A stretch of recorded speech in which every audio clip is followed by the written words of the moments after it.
All right, we'll go 3, 2, and 1. Well, hello, everyone. Welcome back to another episode of Persuasion by the Pint. I'm Jonathan Taylor, along with Sean McCool here, concentrating on pouring my beer. Sean's a little distracted. I want to He can't wait. I mean, he's already got it cracked open. He's pouring. We've got a guest on today, Sean. We're going to be talking about our continuing series, our rage against the machine, against AI, and everything that's associated with that. It's more like our love-hate relationship. Okay, there you go. Dysfunctional relationship with AI at the moment. I know. I feel pretty good after our discussion last week, and then I read about the founder. One of the founders is talking doom and gloom again. So I feel like a rubber band lately, going back and forth. Yeah. Well, we're going to be talking about that, the panic and hysteria of marketing AI. Yeah. With somebody smarter than us, which is always great for our listeners. That's right. Yeah. Always surround yourself with someone who knows a little more than you do. Exactly. So check for those of you watching on the YouTubes or the videos, just throw this up there. He was on a TEDx stage. So got us beat. Yeah, that's right. Yeah. A few more listeners or views than we get. Yeah. So we're do you want to do the intro? And he does have a beverage, so we can bring him on. He does. So we have today we have a Bob Hutchins. He's joining us. He is an organizational psychologist with a 20-year career in digital marketing and media culture. He is a subject matter expert in digital technology trends, marketing, consumer psychology, and organizational psychology and leadership. So he talks about a number of things. He's got, like you just showed the Bob addresses tech trends with things like what we're going to be talking about today: artificial intelligence, metaverse, crypto. He's consulted with Fortune 100 and 500 companies like Disney, Warner Brothers, Sony, GM, and has been interviewed and featured in the Wall Street Journal and some other news outlets that I can't read on my screen here, but I'm sure they're legitimate. So sure, they're very impressive. We'll just say, that's good. Yeah. But with that said, welcome. Let's welcome Bob to the show. He does have a beverage, so he gets to come out of the green room. Hey. Welcome to the show. Hey guys, how are you? Absolutely. Yeah, we're good. All right. Yeah. So welcome, Bob. First thing we're going to do is we're going to go through our beverages. We teased a little bit. You're going to shed some light on this whole AI panic and doom and gloom marketing for us today. Yeah, I will attempt to. Throw a little teaser out there, don't give away too much, but enough to keep people listening. Yeah. Okay. Well, I will say why.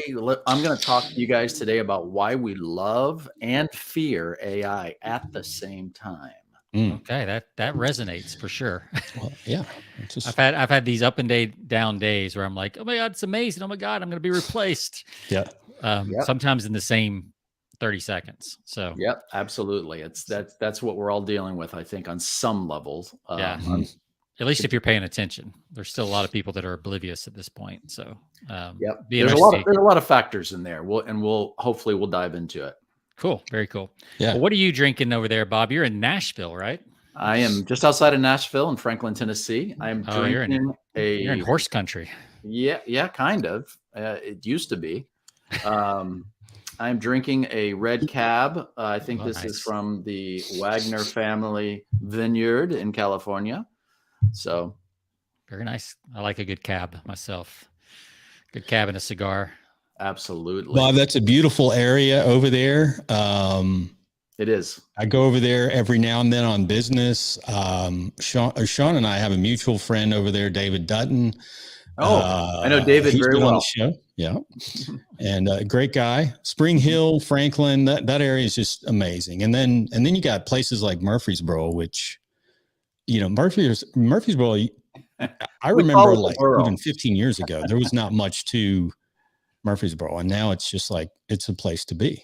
It is. It's blown up too. It's a college town, but you can't beat the Williamson County area where we live. The nice thing about it is, probably not unlike Austin and other places, is you can be within 20 minutes of almost anything you want. If you want the beautiful rolling hill horse country suburbs, or if you want city life or anything in between, you can be within a short distance of that.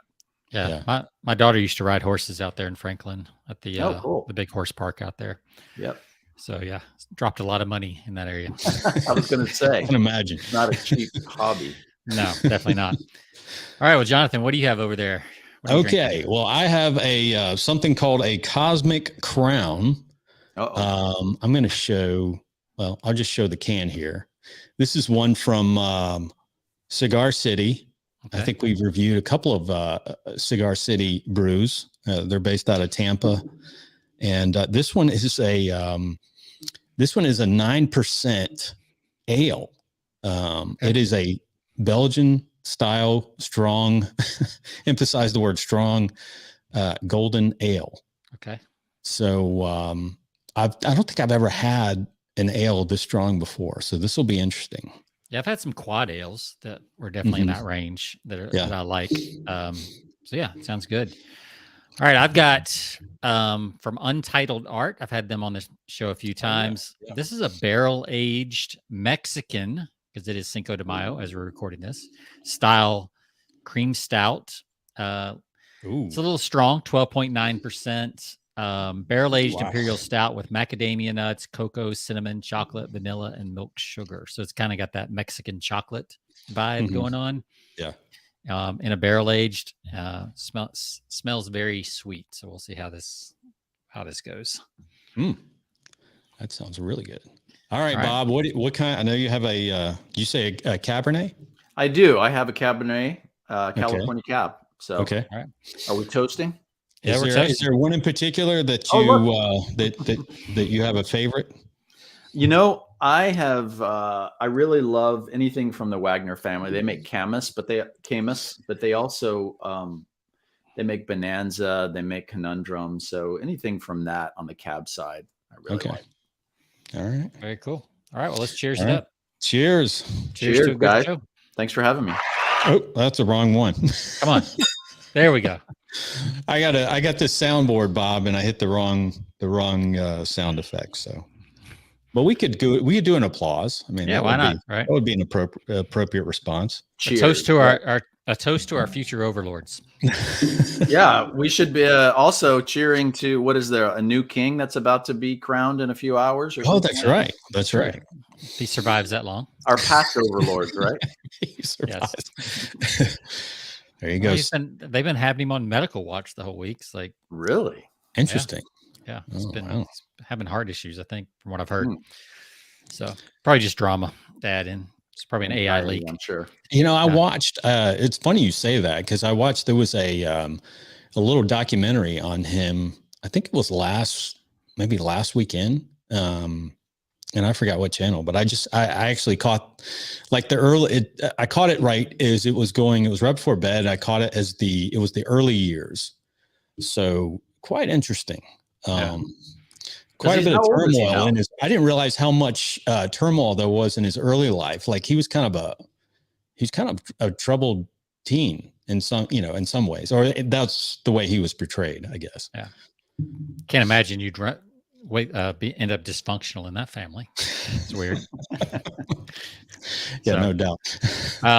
Let's do a rating real quick. All right. So Bob, we do 1 to 5 pints, scale 1 to 5, 5 being the best. You can do decimals, whatever you want. So we'll let our guests go first. What would you rate your cab there? Cab? 1 to 5. I would say it's a solid 4. Okay. All right. Very good. It's a great rating. Jonathan, what do you got on your crown chakra or whatever you're drinking? Super good. Man, I'm gonna go 4.9. It's really good. Wow, that is good. Yeah, it's best ale I've probably ever had. Oh wow. All right. Well, I'm gonna go like a 4.75. This is really good. It does have a little something going on that maybe it'll air out, but overall, really good, thick. It does have that Mexican chocolate taste, which is really good. I enjoyed that. So yeah, I'll get a 4.75. All right. Strong show today. Good stuff. That's right. All right. Now that we've opened our can of alcohols and bottles of alcohol, let's open a can of AI. Yeah. Drama. First, Bob, tell us a little background, because I was watching your TED talk, Mm-hmm. and I found it really interesting. You kind of went, you talked about a little bit about your background and just, coming out of some of the things like the pandemic. Yeah. A lot of people, and just how it affected so many people. But I found that it was a very intriguing TED talk. If you would kind of share about your background, kind of from a digital standpoint. I know you've been in the digital marketing space for a long time. Just so our listeners know, if you would just kind of share a little bit about your background and how you got into kind of spending more time on this side of things from the psychology side of things. From your experience. Absolutely. Yeah. Thanks for that. I actually my kids call me Dad, you're a digital OG, digital marketing OG. Yeah. And sometimes that's a compliment. Sometimes I don't feel like it is. But I actually started back in the mid 90s when all there was CompuServe and a little fledgling startup called America Online. Oh, wow. And so I worked with a nonprofit down in Florida, South Florida, where I'm originally from, and did that for a few years. Got in during the tech outsourcing boom in the late 90s. I jumped on that bandwagon, loved it, made a lot of money because there was that whole Y2K conversion projects that were going on. And a lot of people know about Y2K in the false kind of conspiratorial, all the hype that was going on during that time. And there was a lot of it. Yeah. But there was a real thing, which was all of these legacy computer systems had to be converted because they had 2-digit number systems in their COBOL code and other code, banking. I worked with companies like Royal Caribbean Cruise Line and Blockbuster Video when it was still booming down there in the late 90s. And they had to update those millions of lines of code because a computer, when it turned over to 2000, it didn't know if it was 1900 or 2000. So they had to add those digits. So that was a real, I remember where I was working for a trade show company in Dallas, and they had a guy in a room for like a year, working on this. And I was like, this must be real. Because you'd heard a lot of the hype, but then I also heard that story. So that's a real problem. Nobody knew what was going to happen, right? There was hundreds of millions, if not billions. I don't know what the number of dollars spent on updating that because it was a real thing, because when you get your credit card statements or you're balancing or they're balancing their own internal books, if all of a sudden the computer thinks it's 1900 because no one had the foresight to think, oh, these computers that we're launching in the 70s and 80s are not going to be around by the year 2000. No one dreamed. So anyway, all of that to say, what I learned in that process was how to sell. I also caught a real vision for what was coming because in the process of that tech outsourcing boom, I always worked in sales and marketing. I saw all of these conversions that were taking place simultaneously, which was client server conversions. Everyone was going over to JavaScript, and everyone was talking about the online, getting online and connecting things in a much more centralized way. And so around 2000, 2001, I had the idea for starting a digital agency, which I did. Around 2001, I started a company called BuzzPlant here in Nashville. And I went to a lot of the record labels, things like that, and started pitching the idea of, what if we built email list of fan bases of your artists in order to communicate with them and build two-way relationships and ultimately segment those lists. And that kind of sounds silly now, but that was not a thing, right? Yeah. Like you paid thousands and millions of dollars to get your artist on the front page of a magazine, or get their songs played on radio, payola, whatever. But there was no digital marketing strategy. And so this started to take off, and there was a few labels that took a gamble. And so it wasn't short order. Within a year or two, I had almost all the record labels as clients. Things started to take off. And then around 2003, I got a call from a guy out in Hollywood that said, "Hey, I hear you're doing some pretty interesting things there in Nashville." And I know Nashville has this big faith and family centric community. I've got this movie that you might be able to help me out with. And it was Mel Gibson's The Passion of the Christ. Nobody wants to touch it. All the studios have said, no, we're not going to do it. And Mel's going to fund the distribution himself. Would you be interested in helping us? I said, oh, sounds interesting. So from there, it just blew up because we were able to use cell phone technology at the time, driving people to see online trailer views around 2004. And we continued to grow and expand. And so over that almost 17-year period that I ran my agency, I began to see a trend that was pretty evident to me. And as more that I talked to colleagues, they agreed, is that in marketing and specifically in online strategy, we're basically psychologists for our clients. And people say, well, what do you mean? Well, people hire you as a professional to change the behavior of their customers because they can't do it. And they come to you and say, can you help us change the behavior? Can you get them to come to my site more? Can you get them to buy more product? Can you get them to engage longer? Can you get them to whatever? And that's all a human behavior. And so I began to connect those dots.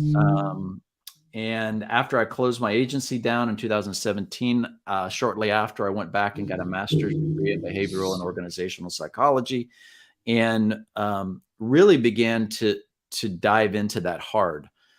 In my TED Talk, as you mentioned, I allude to some of that. In addition to that process, agency life is, it can get really taxing. And I had a brick wall in 2017, my own personal life, and just burn out, honestly. And what I learned through that was, I wanted to do things better next time. I wanted to upend the traditional agency model. And I wanted to dive more into the human behavior side. So that's what I've done all throughout that time. I've wrote books. I have 4 books now that I've written. I just recently published a book with a co-author of mine around the effects of digital technology. It's called Our Digital Soul: Collective Anxiety, Media Trauma, and a Path Toward Recovery. But I also teach at the college level some, and also speak a lot around tech trends. And I still consult with certain clients as well from marketing and strategy. I kind of consider myself an executive growth hacker. That's kind of my title that encompasses all the things that I do in the digital world. I love that phrase, media trauma. That sounds it's real. Spot on. Yeah, that sounds spot on for sure. Yeah. Well, it's interesting. We started kind of talking about Y2K, and then we've got AI now, and there's a lot of the same like panic and fear that was used to sell books. And I mean, the prepper thing was crazy in Y2K. Selling prepper supplies and basically bomb shelter, filling out bomb shelters with food and water and all that stuff. Sean, I remember going to a person's house. I was living in Palm Beach County at the time. And I went to the house of a very well-to-do individual. And I think I went there as a young married person or younger person at the time, buying something from a garage sale. Okay. This was someone that was probably in their 50s or 60s who was intelligent, who was, it blew my mind because they were selling off all their worldly possessions, because literally he and his wife believed that the world was going to crumble and come to an end, and that they had done their prepping and everything, that they were prepared to get rid of all worldly because money wouldn't be good anymore. And I just looked around and I'm like, certainly this can't be happening. And because I had my finger on the pulse of the tech world, Yeah. I knew that what they were being sold wasn't real and true at all on any level, and because I knew how things worked. Right. And you knew it was being managed by. I knew it was being managed, Yeah. and I knew with the capabilities of, like, if you remember some of the pitches, it's like planes are going to fall out of the sky and buildings are going to blow up and all kinds of crazy things. Yeah. Yeah. It was crazy. Yeah. So why do we, and now we've got AI, and there's a lot of the same types of arguments going on, not a specific trigger date, but certainly the same fear, right? That we're going to be, society as we know it's going to crumble. We're going to be taken over. We're going to be slaves to a artificial intelligence. Yeah. So first of all, the question that comes to mind first for me, Bob, is like, why do we keep falling for this? Like, whether it's the atomic age, whether it's, a pandemic, no matter what it is, like, there's always a narrative for fear. And why do we keep falling for it when we've seen it over and over and over in our lifetimes? Yeah. Well, there's many layers. I'll talk about a couple. But there was I wrote an article that said, why we love and fear AI at the same time. And in that, I wrote it back in, I think, January. But one of the things that I quoted was, there was a survey at the end of last year, and it was Lloyd's Register Foundation and Gallup did this survey. And it's called it's a worldwide study, and it surveyed about 126,000 people across 121 countries and territories. So basically, every country in the world was interviewed. One of the main questions in that survey was, did they believe that AI would mostly help versus mostly harm people over the next 20 years? So you had a worldwide survey, right? And the results, I think, really reveal some interesting dynamics that'll help to answer your question on one layer. And I think it's important to understand how we frame our perspectives. And so there's this quote, I didn't come up with it, and maybe you guys can know who it comes from, but it's kind of comes from the philosophy and psychology. And I always go back to it. And that is, we don't see things as they truly are. We see things as we are. So we can look at the same set of data, but interpret it differently based on our own biases, experiences, and beliefs. I believe most people respond in ways that say more about themselves than they do about what they're talking about, really. So anyway, that's if you look at it like that, and then you begin to look at the data, here's what it was. 3 fascinating takeaways for me. First of all, Eastern Asia, specifically China, South Korea, and Japan, see this type of technology as mostly helping, versus North and South America, where it's the opposite. It's mostly not helpful and mostly hurting, right? So from a cultural perspective, in movies and literature, robots in Eastern Asia have mostly been seen as friends and helpers, right? So you have Ultraman, you have the whole Pokemon kind of world, where these creatures, and many times robots and things that were created by other humans or manipulated, actually come as helpers and positive, right? They, as opposed to in America, we've had a healthy dose of dystopian narratives, at least 3 a year, right? For the last 75 years, where robots rise up, overtake the human race, Terminator, RoboCop, Blade Runner, iRobot. You could probably name 10 others that just in the past decade, right? And we've been having that since actually film was invented. Yeah. So you could say that it's culture and it's deep in the psyche of the Western mindset. So I think there's an aspect of that. You could also say that the commerce aspect in these Asian countries are some of the primary areas where this technology is being developed. And so they have a vested interest in wanting it to be positive. South Korea is very advanced technology-wise. They're way more advanced than we are. Yeah. So And secondly, I would say in countries that have more limited access to the internet, there's more of an AI will mostly harm people in the next 20 years. So routine use of technology may increase people's comfort the more we use this AI. We've already been using it for a while. People just don't kind of frame it like that. And then the third thing I will say, and this is controversial, but religiosity.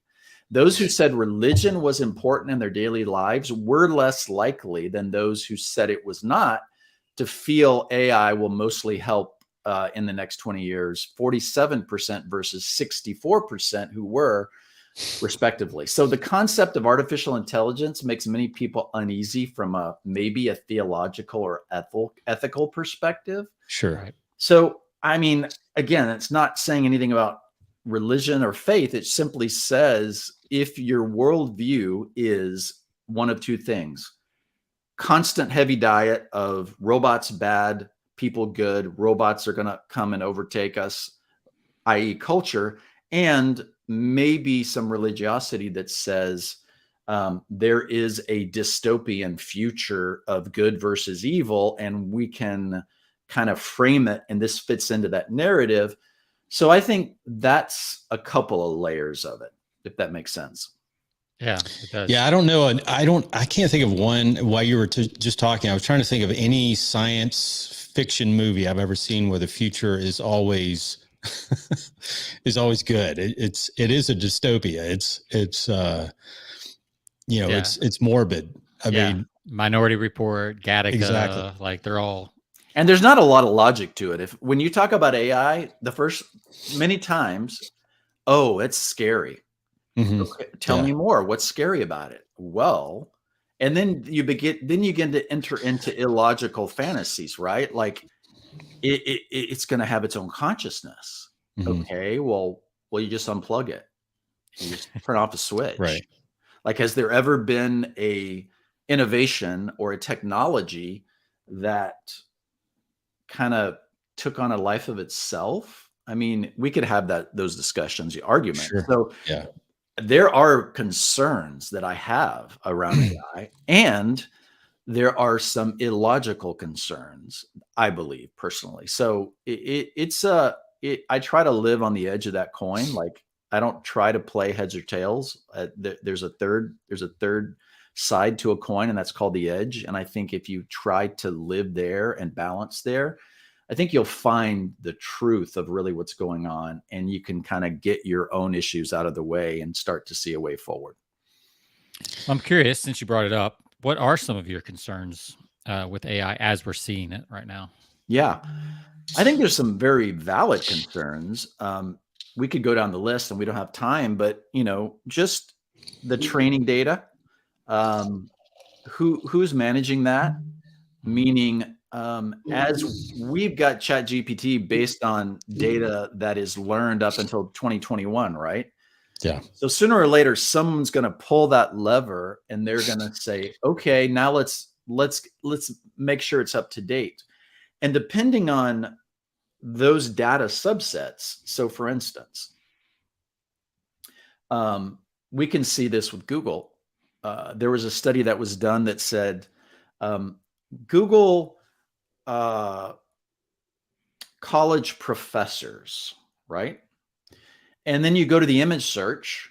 Okay, all of a sudden you've got 90% of those images are male. Now, does that accurately reflect what's going on in the university world? No. In the university world, most universities are 50% female and 50% male. And yet, when you go to a Google image search, up until recently, they may have fixed that. It's for some reason, the algorithm shows if you were to go, get me a typical college professor, would be a male. Okay. That's a very simple example. Okay. So let's say you take AI and you're training it, and you're creating a AI tool around higher education and, whatever it may be.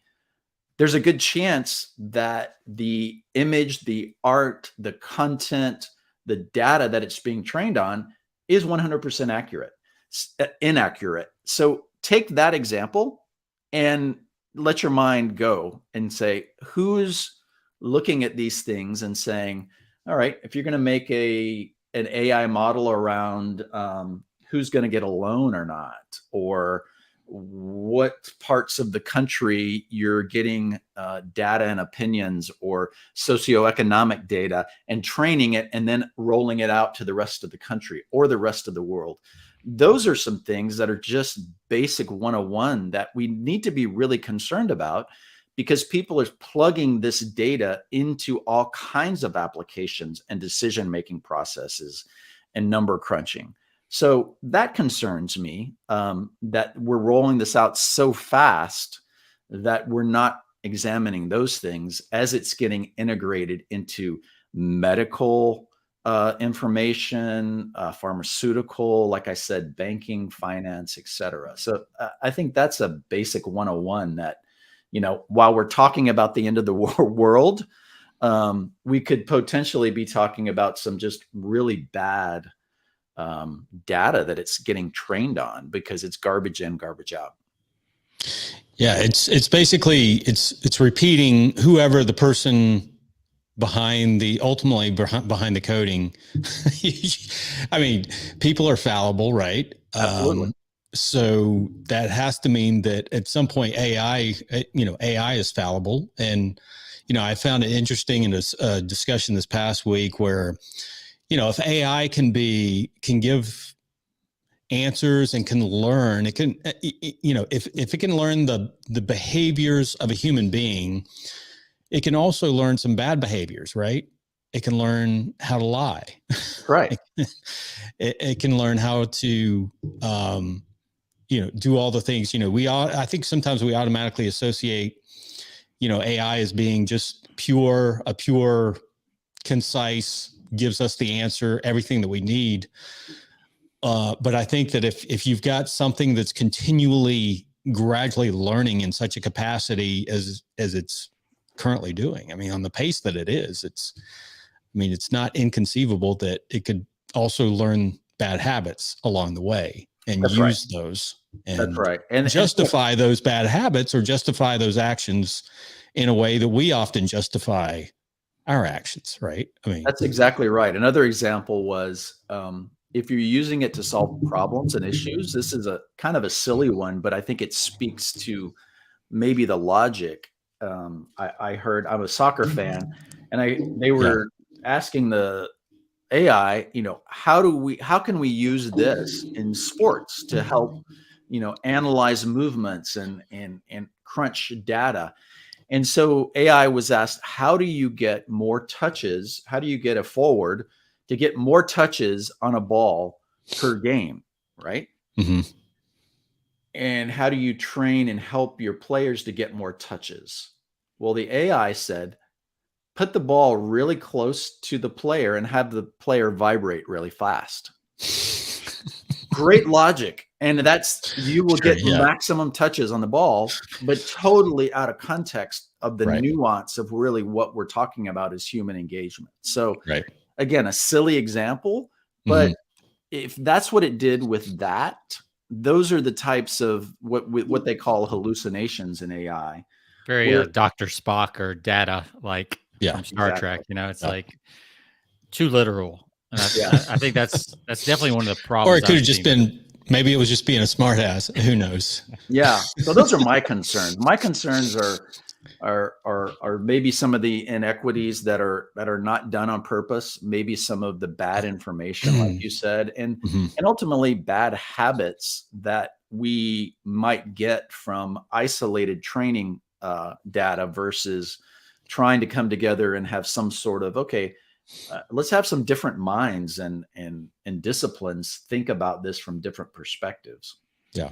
Do you think that changes with, and I'm going to say some stuff that I'm just kind of like, I'm a tech guy, but just my general understanding, top level understanding. So like, for instance, Stanford created their own large language model off of ChatGPT 4 for like, pennies on the dollar, basically.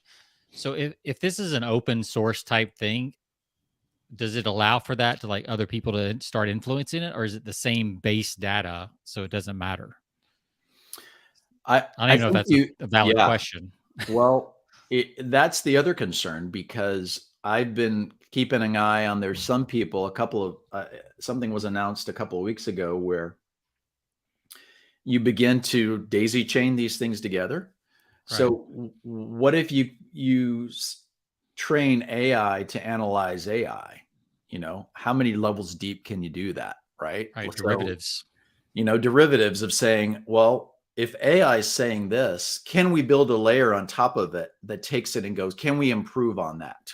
And can we make AI, the AI world of data, our learning data for the next level? And then on top of that, and will it continue to perfect itself? And this is when you get into those kind of more science fiction kind of like, once we turn that switch on, then it becomes infinitely intelligent, because it's constantly doubling and tripling and itself on top of data. So to answer your question, I believe the main data source that OpenAI uses and others is everything off of the internet up until, was it December or October of 2021? I don't remember the exact date, but that's as my understanding. But I think that model will change and expand. What Bard and Google is using right now, I'm not sure if that's 100% accurate, because you've got Bing, you've got Google and others that are now mixing it with their search data, which is real time. Yeah. So that poses some interesting things as well.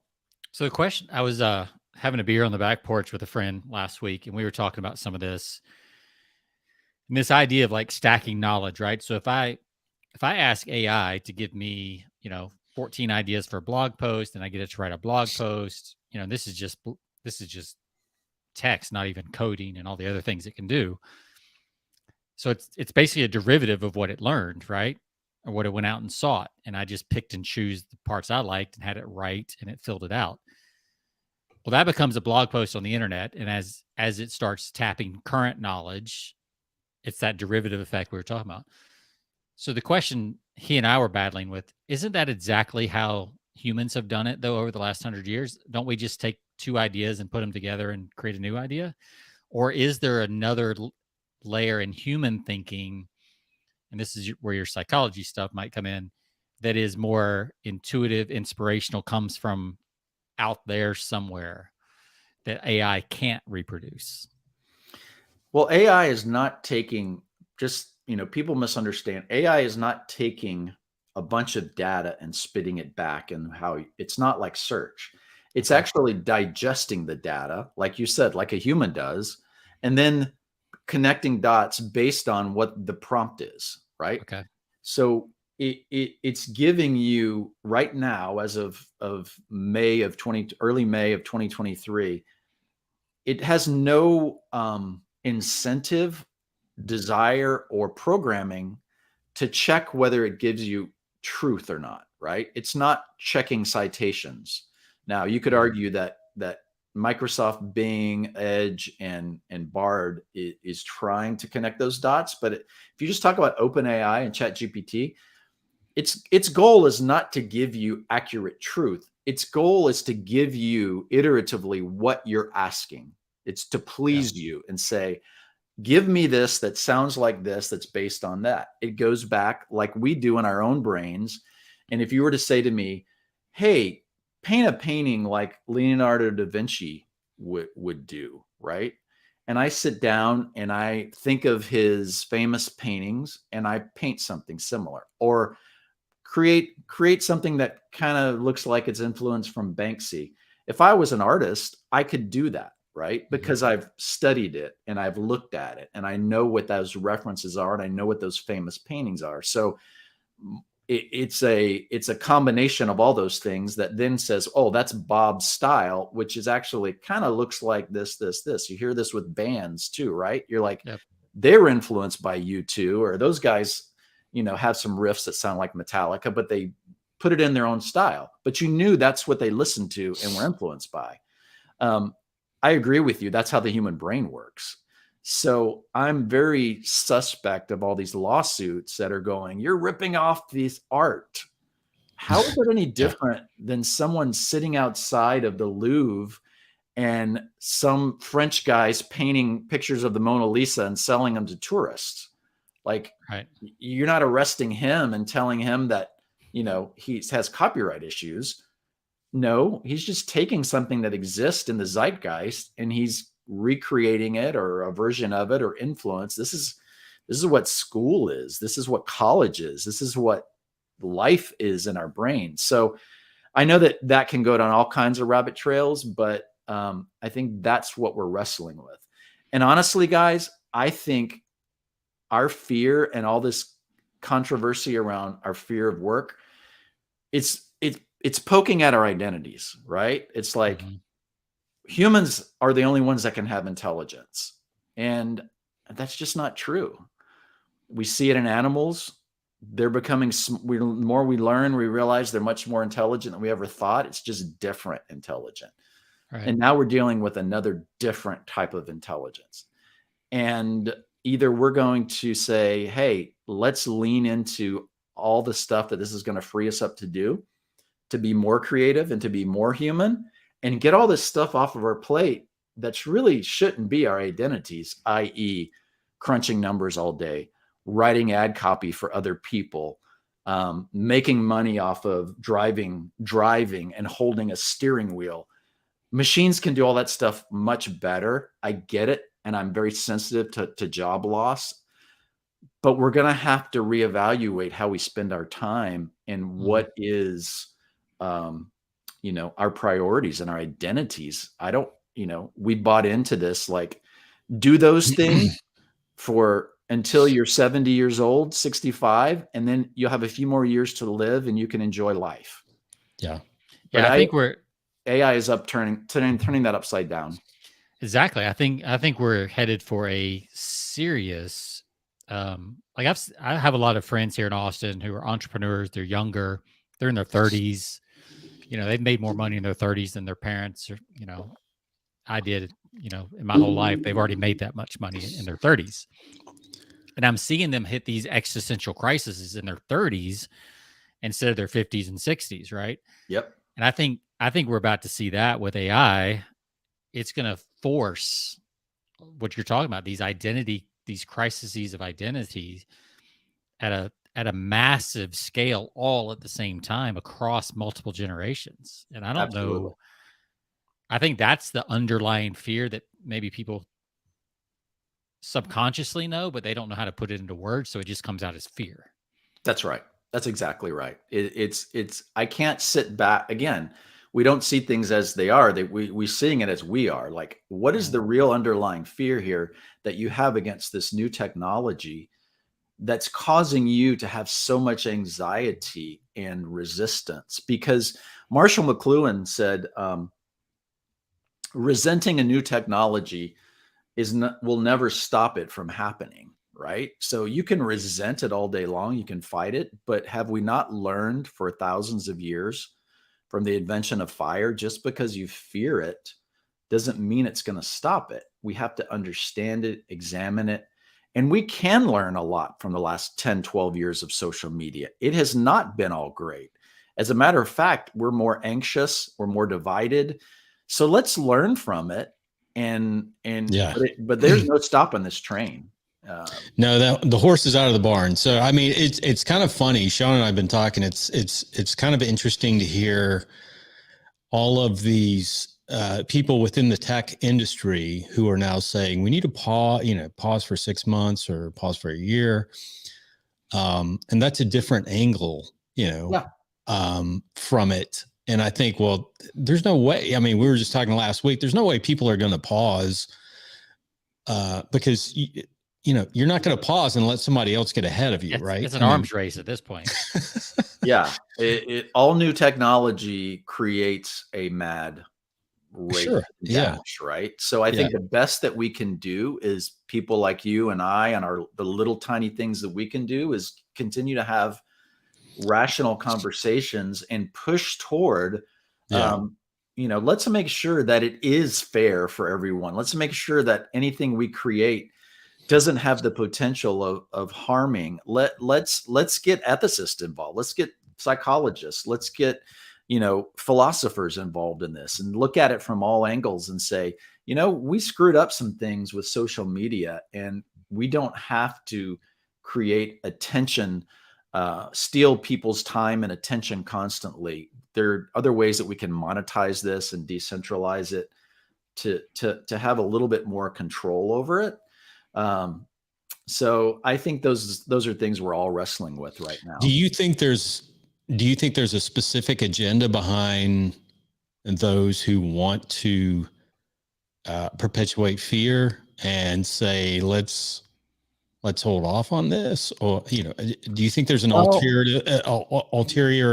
I know Elon is kind of heading that crowd. Yeah.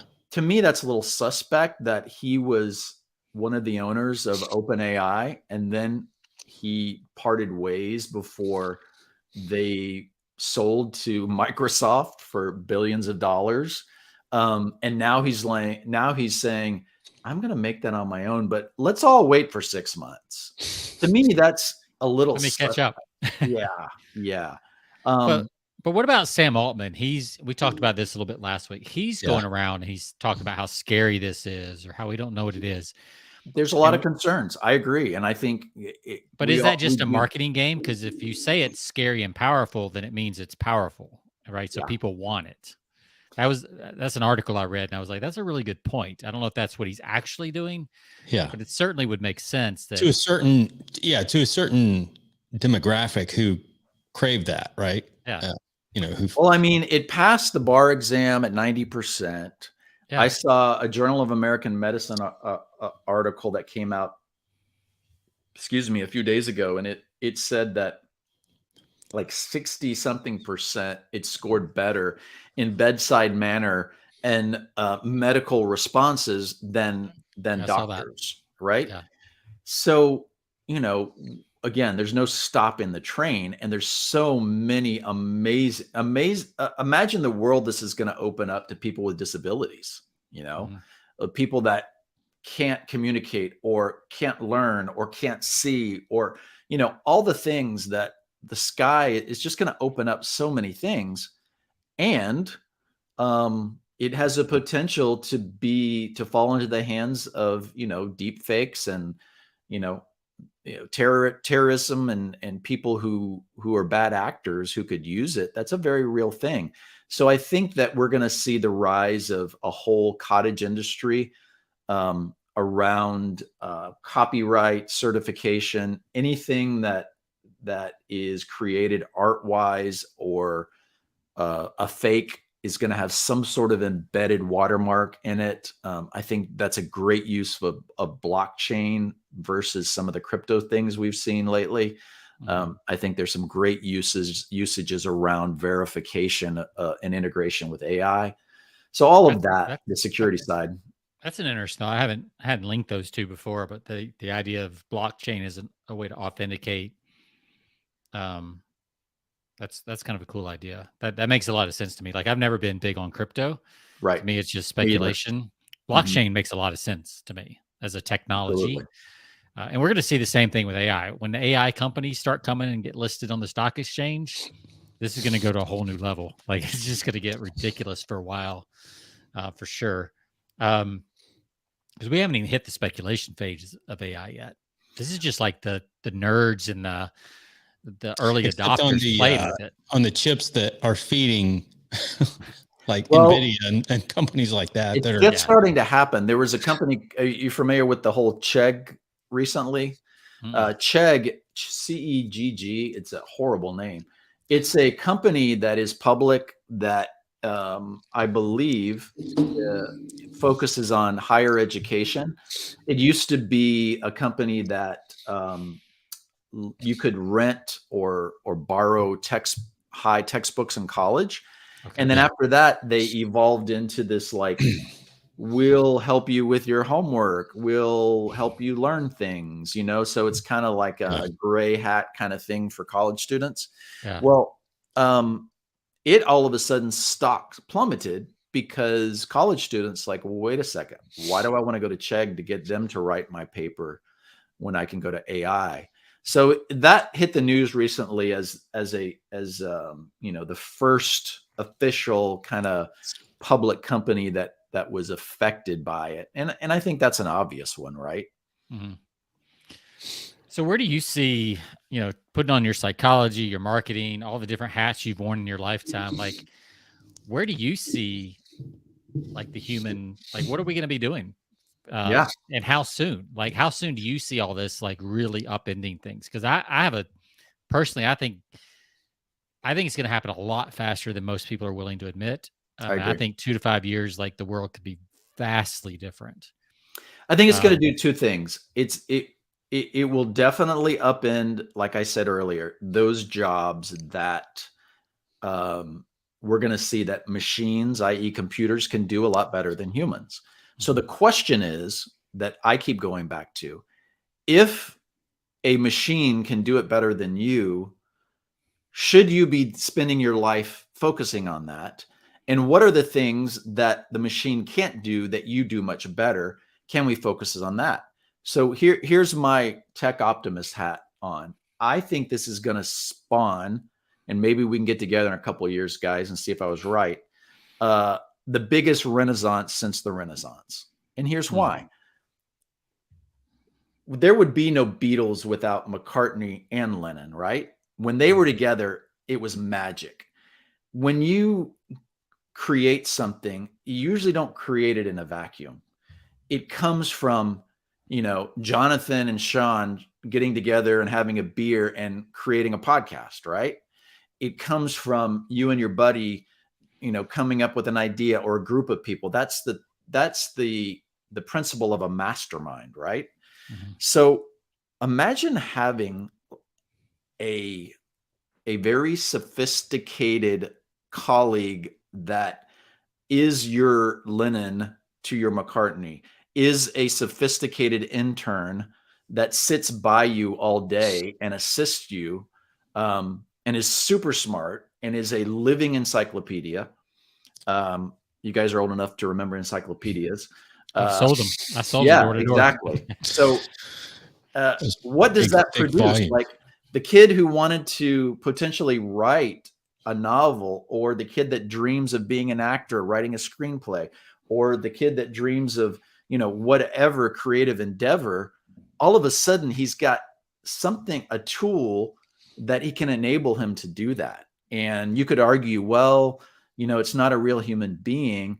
Yeah, but it's the next best thing that will enable him to bring his human creativity to a whole nother level. So I think it's going to free up people's time to focus on that. And it's going to emphasize in the workplace. There was another study that just came out by the World Economic, I can send you if you guys are interested in that came out. World Economic Forum, I think, came out a few days ago. It said in an interview to 800 and something companies around the world, about a 50-page report section that said, what are the most important skill sets in the next 3 years? The number one skill set above everything else was creative thinking. Now, that should tell you something. When the number one skill set of corporations says, we've got to have creative thinking, we're going to enter into a phase of creativity and creative thinking like I think the world's never known, because of all the things that I have said. I think if you've played around with prompts or gotten, the more creative you are with those prompts, the better quality of information comes out. And that's exciting to me for solving diseases and, helping with people that are shut in and the elderly, on and on it goes. So that's my prediction of the future. And we're going to have to go through a rough time of bad actors who are going to be using it to get rid of the Indian, call farms in India, where you have 1,000 people in a room calling people and saying, hey, this is a social security, give us money or else we're going to.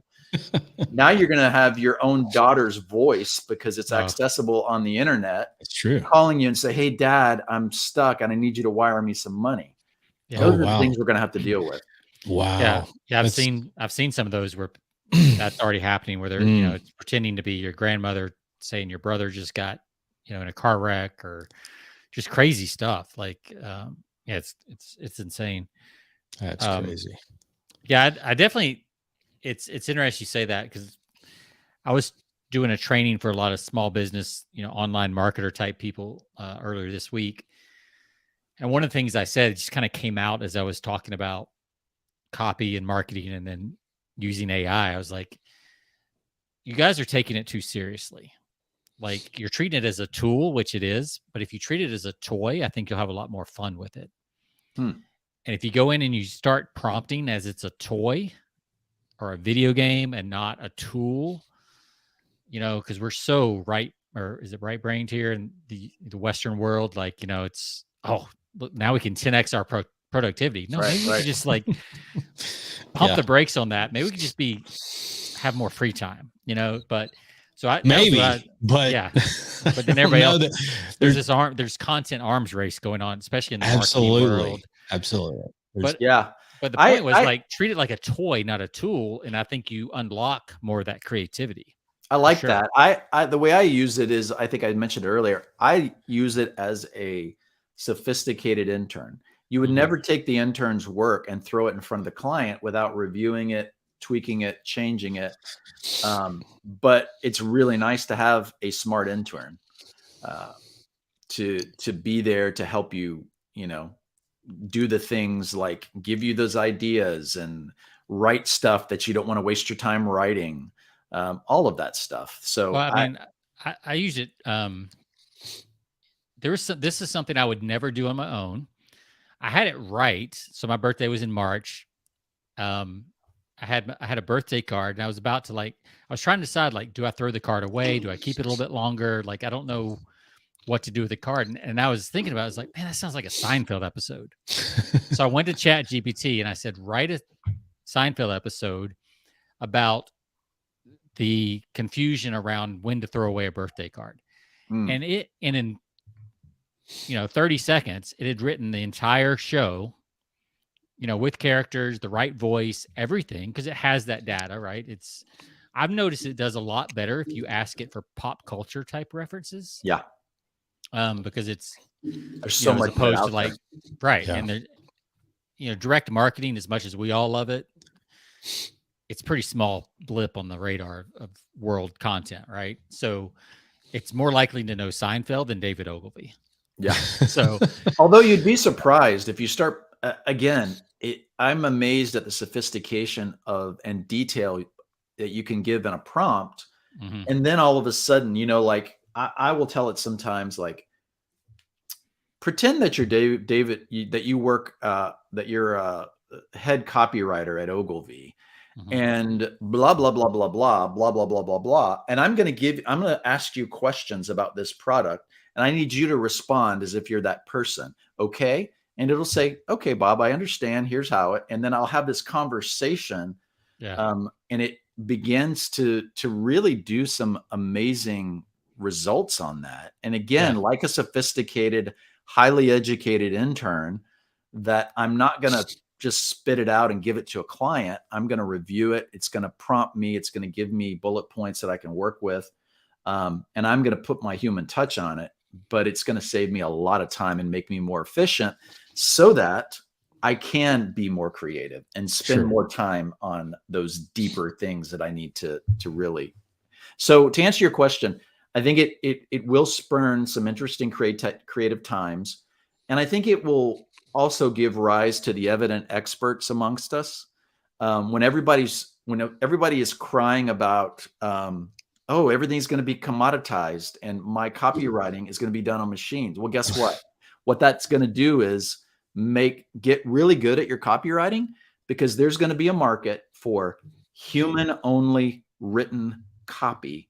And if you're really good at it, you're going to rise up and be the evident expert and be able to charge a lot of money. Right. Because everything else will be commoditized down.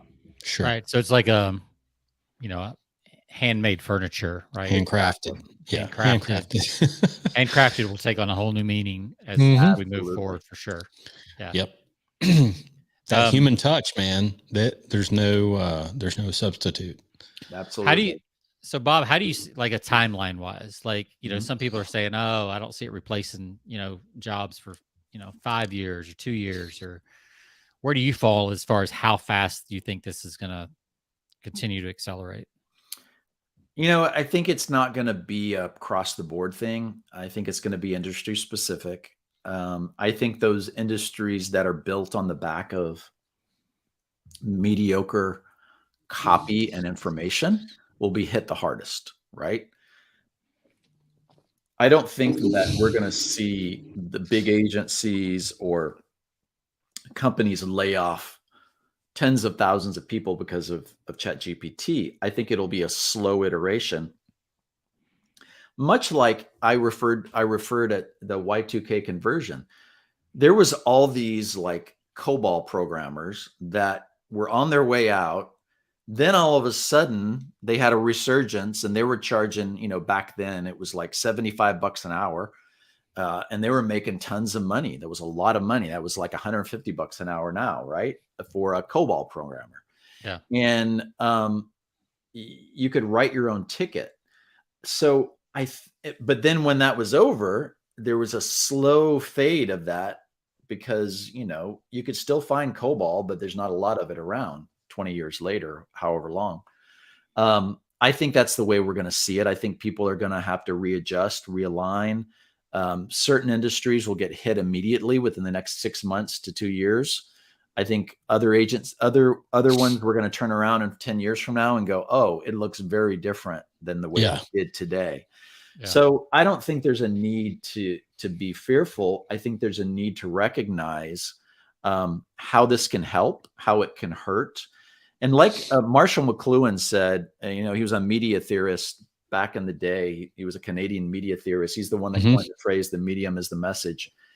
He said that all new technology innovation, it displaces the previous iteration and version of it, but it also pulls back those one that had been replaced by another one. So example, when streaming music came because of the iPod, right?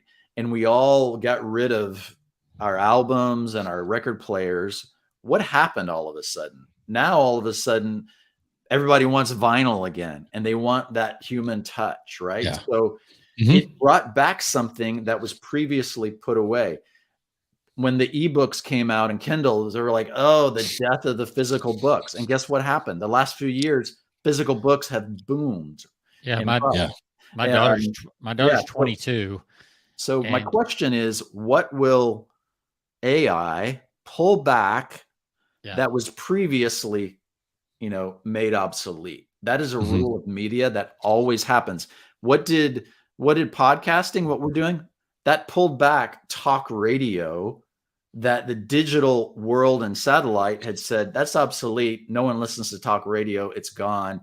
You're going to hear it online. And now all of a sudden, everybody's like, I want to hear 3 white guys talking about AI for an hour, right? Right. Like everybody's like, the attention span, you got to get people's attention in 3 seconds. Well, no, we've got people making comments and sitting here to listen to us blather on. So we have to ask ourselves, what does AI pull back? What does it bring back? And I believe it's going to be, like you said, Jonathan, that handmade side. Yeah. Don't be surprised if you see the typewriter industry pop back up when all the tradesmen. I think we're moving back towards the trades or the tradesman type mentality. Where even if you're in the, you're in the tech sector, there's a way that you can, I think the worst thing that you can do right now, I think the worst, position you can be in terms of, a career is being with a really large company, because, you see IBM this week, they announced, they're about to lay off 8,000 jobs and replace it with AI. Yeah. If you're with a really large company and you're a cog in the machine, you're probably not in a good place right now. But you know what? That opens up new opportunities, just like the internet did, that you can, obviously create new avenues on your own, either small business, entrepreneurial. There's so many opportunities out there that it opens up for you. I just think that I think people fear what it, disruptive effect right now that it has on their jobs. But I think that it's a good thing in the long run, because it does open up, just like Sean and I have talked about, how many opportunities did the internet open up? It created, or automation. I remember what was the End of Work book that came out 30 years ago. Yep. I forgot the author, but it was like, here comes automation and the internet, and it's going to change everything. We're not going to work anymore. And I do agree that with you guys, in the sense that, it's going to free us up for better things, more creative type opportunities that we can manage and really work at our own time table, so to speak, what we want to put into it. I don't think it's necessarily going to interrupt work in and of itself, but what we want to put into it.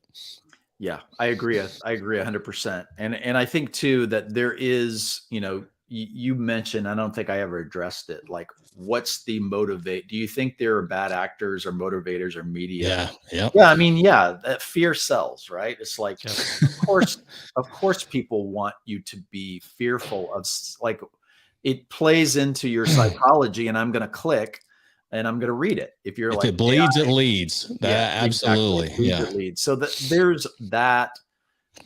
the 100 years of sci-fi dystopian. There's just human nature that's fearful of anything new and different that's going to challenge my way of doing things. And if you're locked in and you're in your 50s and 60s and getting ready, retirement is in sight, and something is going to disrupt that, I have empathy for you. I understand that that's Absolutely. A little scary. Like, oh no, like, I've been making good money writing copy, and I could be let go next week. Right. It's funny you say that, because actually I would be more fearful if I was 20 than I am at 52. Yeah. Maybe. It's like, oh, I got to deal with this acceleration of pace for the next 80 years. Like, there's a lot to keep up with. Yeah, I can see that side of it too. But it's definitely fascinating, like, where this ends up. And as humans, do we allow the space, or do we fill it and just try to produce more? That's what technology has done up to this point. We've just filled the space that it provided with more and more and more work. And it feels like this is a technology that could actually reverse that. But will we even allow it? Or are we just going to be like, oh my God, now I can do 100 times the, content or coding or whatever. Well, I think those are individual decisions. I think there's some good people like Tristan Harris at the Center for, Humane Technology. There's several people at Stanford that are really thinking through, okay, let's make sure we don't make some of the same mistakes, that we're not, like you said, it's not an arms race where we're trying to capture as many installs and attention and time, versus let's create models, financial models that work for businesses, but take into account human flourishing as a priority first. Because like I said, we live in a much more efficient, connected, and opportunist world for people because of the internet. We simultaneously live in a world that has higher mental health issues. We feel we're more divided. On and on we could go. Like, there is a yin and the yang with all of this, but we can do better and keep pushing forward. And it's not going to be the end of the world January 1st, 2000, like everyone predicted. This is just another one of those that says, oh my gosh, in a year, we're not going to be here. We will be here, and we will be using this technology, but hopefully we'll push forward and learn from our past a little bit to make something a little more humane. That's great. On a funny note, I still remember people within my family talking about the introduction of the computer, and how, like, this is going to mess up everything, and I'm not getting on board. And, and that was like back in the 80s, personal computer, it's like, that was, how disruptive was that? And how much did that really improve things? So, well, I actually read an article. It was talking about when the automobile came out. Yeah. And the term horse sense came from the idea that it was more dangerous to drive an automobile because there weren't two physical living beings. Right. You lost horse sense. Like the horse had its own sense of interesting avoiding conflict, avoiding a crash for its own self-preservation. So that's where horse sense came from, was this idea that it was smarter than an automobile. And if you lose that, oh my God, you've just got these, robots basically back then. Machines that know nothing. They have no whatsoever. I'm glad you brought that up, because in thinking about AI and relearning and jobs and displacement, when the automobile came out, there was a big displacement of people who were iron workers and welders who made horse and buggies, right? Because now all of a sudden, these new displaced machines are made in factories, and Henry Ford came along and all that. Well, what did they do? The smart ones, within a few short years, said, oh, cars enable people now to move into cities and come together, and less agricultural, right? And in these growing cities, people ride bicycles. And so they retooled making horse and buggies, and they made bicycle industry was born. This is where absolutely Schwinn was born, right? Now that's forward thinking right there. That's what AI is going to do, right? It's like, we're not going to lose your skills. You just have to imagine a world where you're not spending 8 hours a day writing ad copy for someone else for your hourly rate. You're going to say, how can I utilize this new technology to do what I do best, which is creativity, writing, etc., creating new ideas in a different format, just like making bicycles instead of making horses and buggies. Yeah. And you're starting to see that. You're starting to see, forward thinking entrepreneurs looking at AI and ChatGPT for so many industries. You talked about the medical industry. You're talking about, education. I'm super excited about education, because I think that that's where we're super lacking right now. And I think that that's going to change everything to our benefit, really. Just opening that up. So imagine a world where a kid can learn. And I mean, right now, if you can go to ChatGPT and say, I want to learn how to run let's say 7-minute mile over the next, 3 months. Give me a plan every day, give me a diet, and give me the strategies for doing that. It will create and work with you on it. Put a realistic vocal on top of it, and put together a curriculum for a kid. That's life-changing, because you're pulling from the collective database of the world, not just the mind of an 8-hour period with 3 teachers. That's to me, that's pretty amazing. Yep. There you go. Right there in front of us. Yeah. There you go. Look at that. As we speak in real time. It is crazy. It's great, man. Yeah. And I do think the magic, because I've been playing with this with copy for clients and things like that. And it has delivered some one-liners that I'm like, they take my breath away. Like it's just, it comes out with stuff.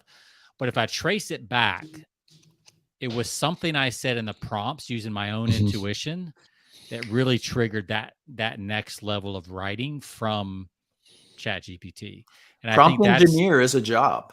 That's they're saying that's like crazy in demand right now. I may have to go fill out an application. The funny thing to me about all of this is how soon we forget that this learning technology is integrated into our lives, and we no longer question it. So when I put on Waze in my car, no one says to me, Bob, what are you, weird for not knowing how to read a map anymore? And why are you depending on a robot to tell you where to go?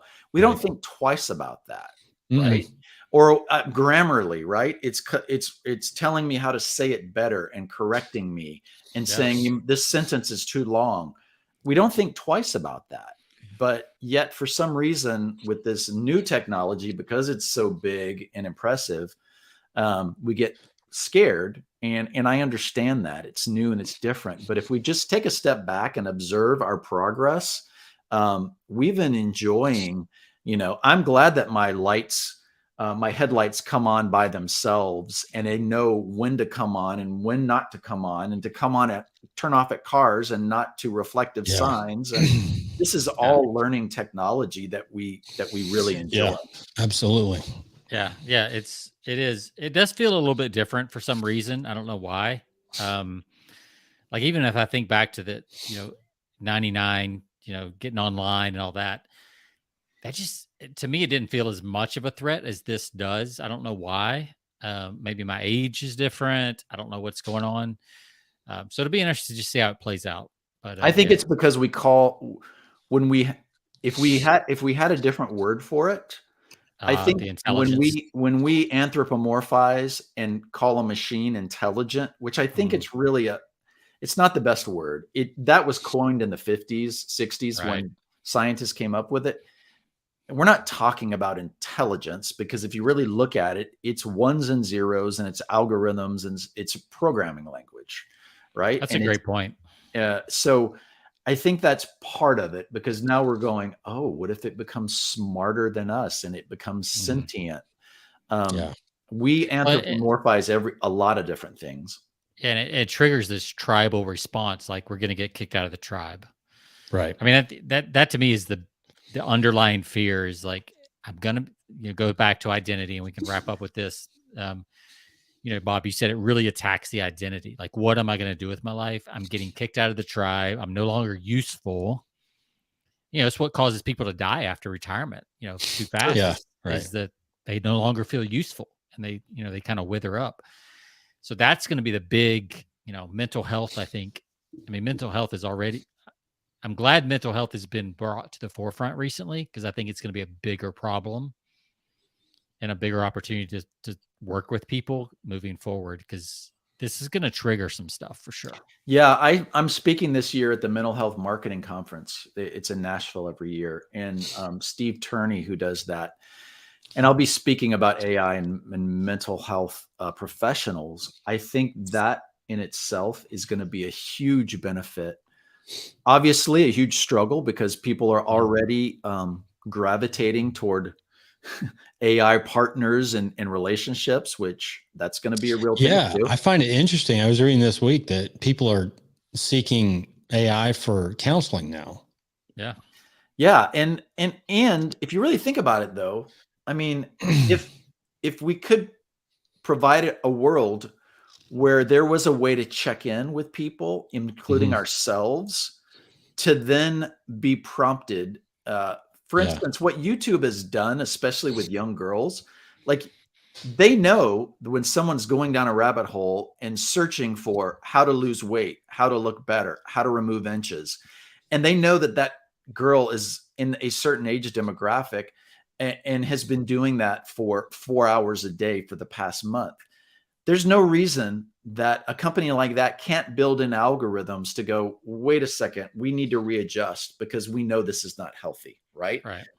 In the same way, could there not be AI that's created to be applications and ways to ask ourselves cognitively, like to do cognitive behavioral therapy, and things like that? I've actually subscribed to a guy that I coached with, and he built an app.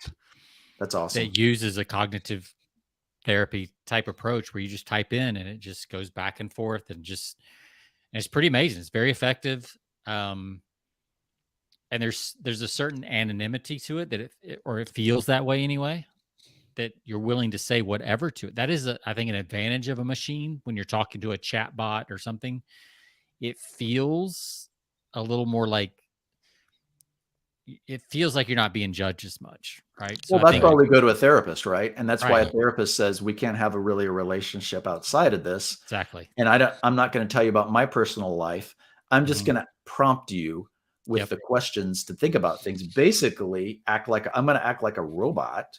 Yeah. But I'm going to intuitively know how and when to ask the right questions and get you to think about things so that you will come up and say it yourself. I have no problem with a machine doing that. I think people, I don't remember who said, I saw a YouTube video that said pretty soon people will actually will choose the AI for that very reason, because it feels more anonymous and it feels more, even though it's obviously being stored somewhere somehow. That's the next level of like privacy and all that stuff that we have to deal with too. Well, if you think about in Catholicism, the value of confession is that you get something off your chest. And yes, you could say it's because you're telling it to another human. But what is that format? You go inside, you don't see them, you're in it by yourself. You remove the humanity, but you just know that someone else is there listening to you. So that I know that's controversial, but if we'd really take the time to think through the value and how we get to some of these deeper issues within ourselves, we can begin to see how it could connect the dots. And let's not, at the same time, how can we keep it from isolating ourselves? That's what we've learned. That's the trick. Yeah, for sure. Because there is a theory in coaching, life coaching. I do some life coaching. It's called the lamppost theory. Like if there was a lamppost outside your office and every night you went out and you just dumped on the lamppost, you'd actually be better off, because it's just a verbal awareness of yourself. Like it doesn't, who's listening doesn't matter. It's the fact that you're willing to speak it out loud and you're willing to process it. That's the magic.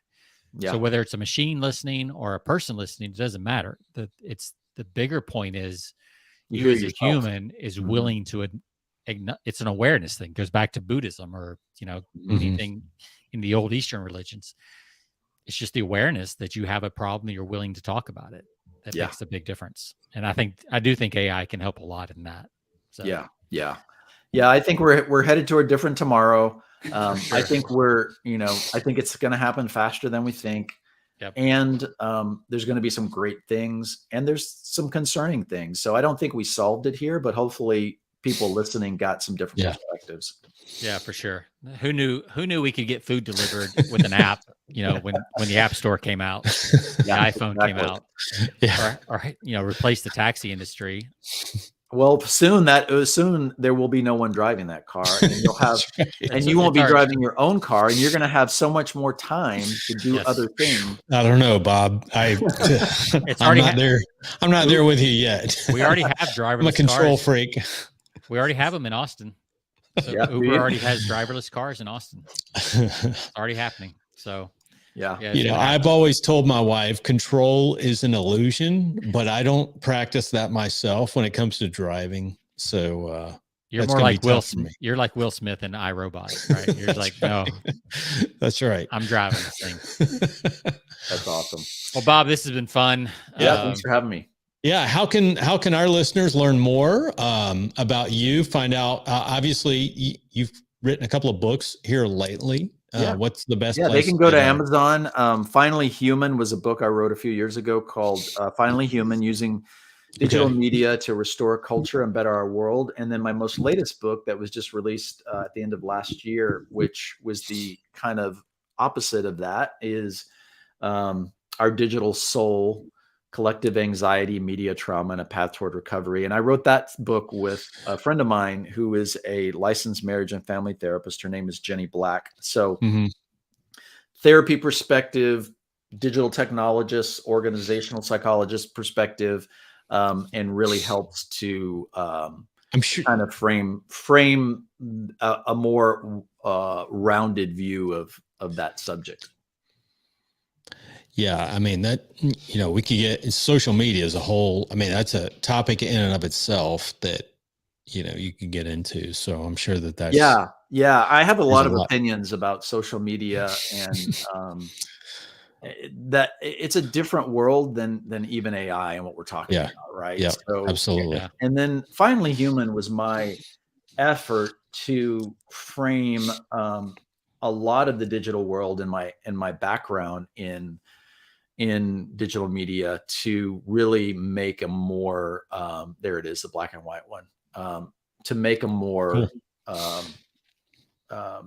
approach of how do we take a restorative human flourishing application to our digital environments, which we don't normally think about. Like, how does my activity online in the context of an attitude of restoration, leaving things better than I found it, all of those, how does that play into my digital life? So that's those two things. But as far as getting in touch with me, just Google. You can look up my name on LinkedIn. Obviously, on Instagram, it's BW Hutchins. On everything else, it's Bob Hutchins.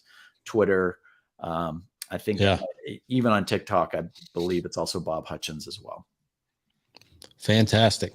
We'll certainly be posting links and encourage people to check out your TED Talk too. That was really good. So we'll post ambiguous loss, tragic optimism. That's a whole nother subject. Yeah, that's good, man. Love it. Thank you so much. It's been fun. I'm glad we solved all of the current world problems today, or in the future, in the next 30 years associated with AI. This has been fun, guys. Thank you for the great questions, and thanks for the opportunity. Absolutely. I'm looking forward to the Nobel Peace Prize nomination after this episode. So absolutely. Absolutely. We'll spread it. Bob, if you don't mind, hang out, if you would, just for a minute in the green room. We'll bring you back up after the show. We're going to close out, and then I would love to chat with you just for a few minutes on the back end. Absolutely.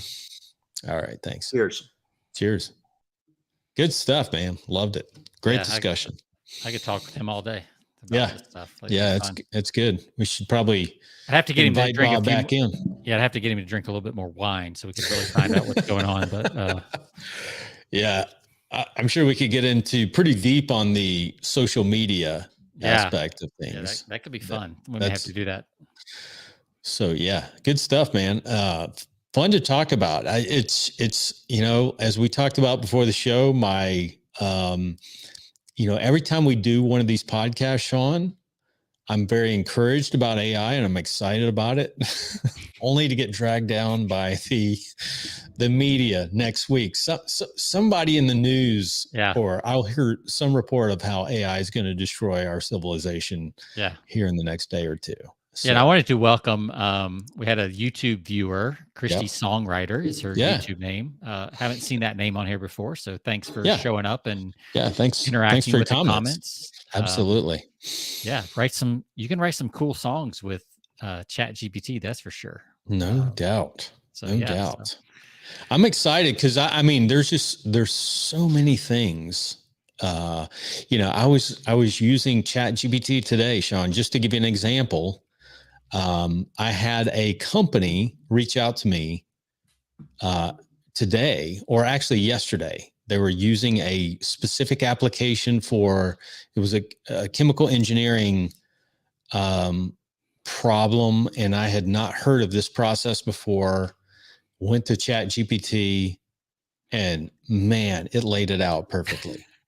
It's amazing. And you walked in the boardroom like I look like the smartest guy in the virtual room as we speak. Yeah, that's awesome. That is so. I look like a win, and no one, I didn't say I used Chat GPT, but it gave me some great feedback. I utilized that and dug a little bit deeper. Man, it was great. Cause honestly, I couldn't find anything on Google that I trusted, just Google searching. So that's cool. It's good stuff. All right. Well, thank you guys. Appreciate you listening. As always, you can find us at persuasionbythepint.com. You can find us on all of your podcast platforms, Stitcher Radio, iHeart, Spotify, Apple, iTunes, you name it. You can find us there. Check us out. And Sean, it's been fun. We'll see you guys next week for episode 307, 308. I lost count. Yeah, somewhere in there. All right. See you guys. See ya. All right.